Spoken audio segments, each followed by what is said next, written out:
Hello everyone, good morning. সবাই কেমন আছেন? কাল থেকেই চলছে আমার বাড়িতে বিশ্বযুদ্ধ। আমার ছেলের বক্তব্য রান্নাঘরের এই সেলফের ওপর শুয়ে শুয়ে ও ব্রাশ করবে। ব্রাশ থেকে শুরু করে ব্রেকফাস্ট, দুপুরের খাওয়া, রাতের খাওয়া সবকিছুই ওকে এরকম ধরে বেঁধে করাতে হয়। ব্রাশ করিয়ে তারপরে চলে গেছিলাম রান্না করতে। রান্নাবান্না আমার কমপ্লিট, আর ওর ব্রেকফাস্টও কমপ্লিট হয়ে গেছে। ও আজকে প্রথম স্কুলের ড্রেস পরেছে। তো এর আগে এমনি নর্মাল ইউনিফর্মেই ও যেত স্কুল। আজও প্রথম স্কুলের ড্রেস পরলো। কেমন লাগছে আপনারা জানাবেন এবং আপনারা আশীর্বাদ করবেন আমার ছেলে যেন বড় হয়ে একজন ভালো মানুষের মতো মানুষ হয়। ছেলে একদম রেডি স্কুল যাওয়ার জন্য। ও একা একাই সিঁড়ি থেকে নেমে চলে যাচ্ছে। ওর পাপা চলে গেছে নিচে। ও প্রতিদিন ওর পাপার বাইকে হয়ে স্কুল যাওয়ার জন্য বায়না করে। আমার বাড়ি থেকে স্কুল প্রায় 1-2 মিনিটের ডিস্টেন্স, পায়ে হেঁটে। তো বাইকে করেই যায়, কিন্তু সঙ্গে আমাকে প্রতিদিন যেতেই হয়। ও বাইক থেকে নেমে তারপর আমার কোলে হয়ে স্কুলে ঢুকবে, এটা ওর নিয়ম। আমি ওকে স্কুলে দিয়ে চলেও এলাম। আমার ছেলের বয়স প্রায় এখন 2.5 বছর হতে চললো। তখন আমার ছেলের বয়স 2 বছর কমপ্লিট হয়েছিল। তখন আমরা অন্য একটা বাড়িতে ভাড়ায় থাকতাম, সেটা একজন বাঙালির বাড়ি ছিল। তো ওনারা আমাকে তখন রীতিমতো 2 বছর কমপ্লিট হওয়ার পর থেকেই পার ডে বলতেন, কেন বাচ্চাকে স্কুলে পাঠাচ্ছ না, কেন বাড়িতে রেখে দিয়েছো। তখন আমার বাচ্চা ঠিকঠাক করে কথাও বলতে পারতো না, আধো আধো কথা বলতো।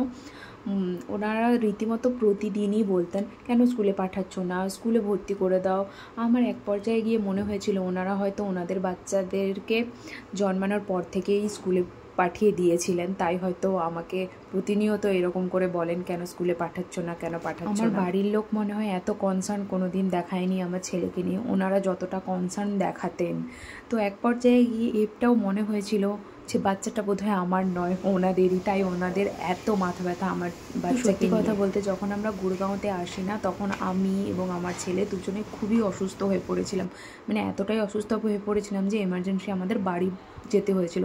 তখন আমাদের এত কিছু চেনাশোনা ছিল না, আমরা না চিনতাম কোনো ডাক্তার, না চিনতাম কোনো কিছু।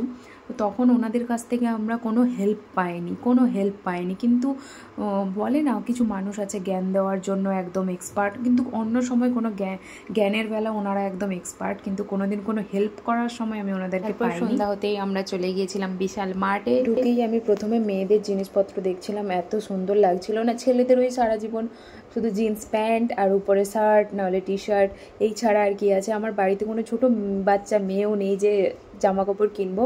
তারপরে মনে পড়লো আমি আগে যেই বাড়িতে থাকতাম, আমার পাশেই একটা ছোট্ট বাচ্চা কিউট মেয়ে ছিল। তো ওর জন্যই ভাবলাম কিছু ড্রেস নিয়ে নিই, সামনে তো পূজাও আসছে। আর তো ওর 6 মাসের ওই অন্নপ্রাশন ওইসব আছে, তাই ওর জন্য কিছু ড্রেস কিনছিলাম। তো চলো আজকের মতো টাটা, আবার দেখা হচ্ছে নতুন